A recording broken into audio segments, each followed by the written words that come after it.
Birds are chirping around in a beautiful forest, and Grace is lying among them. She opens her eyes, and an undead attacks her. It is really close to getting her when she breaks its arm, and someone kills it. It's a girl. She says she doesn't remember anything. She fights the incoming undead with a weapon, just like Morgan. She asks her to get up and helps her. Her father taught her to fight like this, and she is not supposed to be here alone, so they need to get back, and there is a clinic out there for Grace as well. Her mom gave her the name Athena. Grace hesitates and doesn't say her name. She moves and asks her to follow her. They are here. She has been living here since she was born 16 years ago. Grace says they built this place just a few months ago and now have barricade walls. Morgan's axe is still outside. She touches it and has glimpses from the mall. Here is Morgan, but he does not recognize her. There is the noise of the undead. He invites her in. A man moves to kill the undead at the walls, and here is a nice place. It has animals and crops. He asks to go for a checkup with the doctor.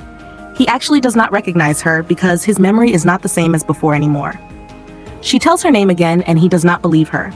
She tells him that she had left with him for that hospital. This place was totally different. If it is not her, then how does she know about the mall and that he and Dwayne used to do car racing? He now knows and says her name with a glimpse from the past and says it is impossible. He shows her Grace's grave. He had buried her. After giving birth to the baby, she got very weak, and due to radiation, she couldn't make it anymore. And he did what he could then. She already has met her daughter. Athena is one. She is totally fine, and Morgan says that her death wish was to know what she would want to become when she grows up, and perhaps she is now here for that. She has glimpses. She will talk to her later after they know what's actually going on here. June is here, and Morgan introduces her to Grace. June checks her out and says she does not have any concussion, brain injury, or anything. She only remembers that she was on the road with someone and everything suddenly went blurry. She asks Charlie for water. This is that same Charlie. Here is our old Daniel and Victor. Dwight is working on crops. His daughter is with him. Shelley is here as well. They introduce themselves, and their babies are Tina and John. He asks Morgan to bring seeds and leaves. They have been living together like this since after Athena was born. Alicia rebuilt her mom's stadium and is there with Lucy and Wes. A few days ago, Al went there as well since she was looking for someone. He says that after Athena was born, everyone forgot their individual fights and quarrels and started caring and looking after her, and they still do care for her, and he's sorry that she was not alive to see her grow with her eyes. They are outside together. She says if he will take her to the feed store sometimes, it will not stop her from sneaking out next time, though it is possible. She is singing In Dreams by Roy Orbison. She didn't know the song's name. She says that it is her mom's last thing left, and she wanted her to keep it. He asks them to stop right there. She keeps moving towards a car. Morgan tells Athena about these people being here before she was born. She says she has seen it before on a highway. He was there as well. She touches it and it explodes. She is having glimpses of the power plant while Morgan is trying to wake her up. She wakes up and the undead are here. Althea says they need to leave. They are 3 kilometers away and she can hear Morgan's voice. He's telling her to wake up. Only she can hear him, and she is calling him, asking where he has gone. He says they should go. The undead are here and she has glimpses of the plant again. She kills it. She keeps calling while Althea keeps her safe. She says the wall is in front. She says it's this way. The pattern is repeating several times, and she comes to know that it's not real. This is all happening somewhere in dreams and a coma. She kills again and says the same. She was on the highway with Morgan, going to June's hospital, and the same explosion that occurred there happened here. She was unconscious. He can hear some of her words and is here. She needs to wake up to give birth. They are hiding from Teddy's men. Althea says they need to warn others.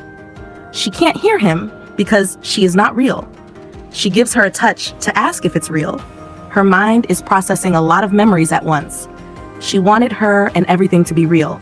This voice started coming when that explosion happened. She takes her recorder and turns a song on, and she's hearing his conversation with June. He tells her that some people attacked them on the road and that they are now in a vet's office. He tells her about Grace, that she's breathing, but her pulse is weak. She has to come to her senses and remembers that she was in labor, which is why they were going to June.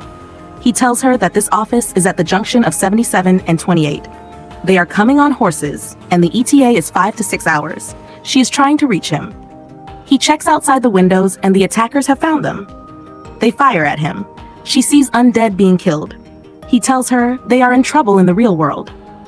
Riley is outside and wants something he has for them. He takes out the recorder, so it turns off here. Athena says Junction 77 is nearby. She wants her to take her there to the vet's office.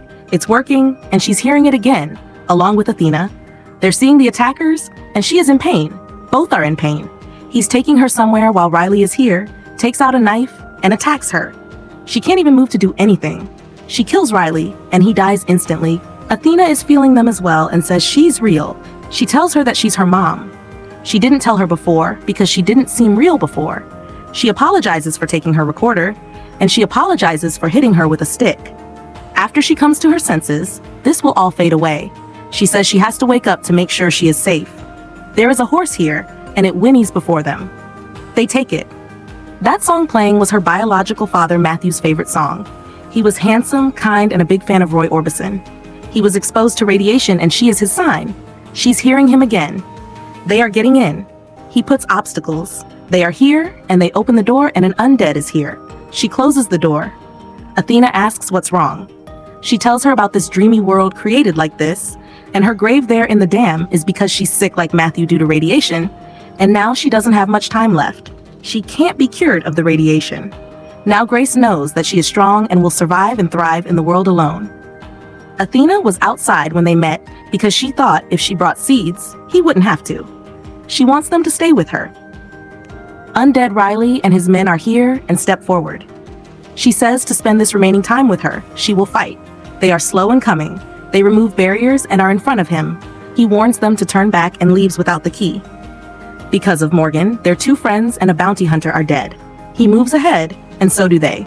They fight them. One down, the second as well. One of them falls on her. He kills the third. She kills the same one as well. She kills two of them, beats the third, and kills him as well. She hits Riley's right shoulder. He steps back, bleeding. He says he can't stop them and leaves. She gets to her and sees she has the key given to her by Morgan and calls it the cost of the price. She dies here and is breathing in the real world. Undead Riley gets her to the wall. He tells June that she's not breathing.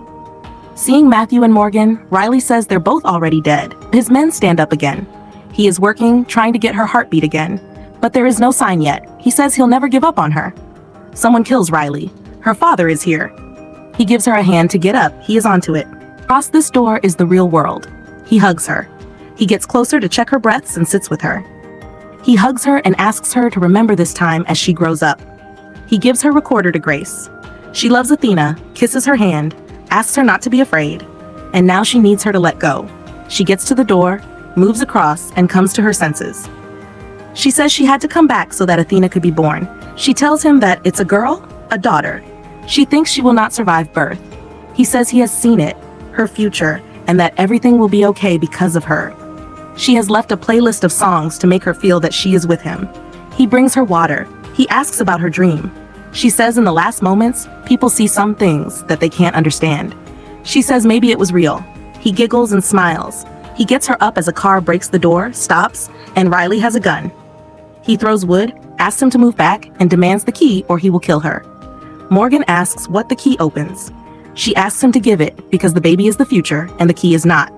She screams at him to give it. He gives it and Riley leaves with it. Morgan asks her if she's okay. She says she will bring everyone together. She knows it. He says okay and stays with her during labor. They listen to a song, a candy-colored clown they call the Sandman. Straightforward to I close my eyes and I drift away into magic light. I softly say a silent prayer like dreamers do. Then I fall asleep to dream my dreams of you in dreams. It fades out. She is not crying. She keeps asking him. He gets up with her, gives it to her, and says, I'm sorry. The baby is dead. Her Athena didn't come into the world. He says he's not getting it. What she had seen were not her last moments, but hers. She had thought it would all happen differently, but that was all a dream.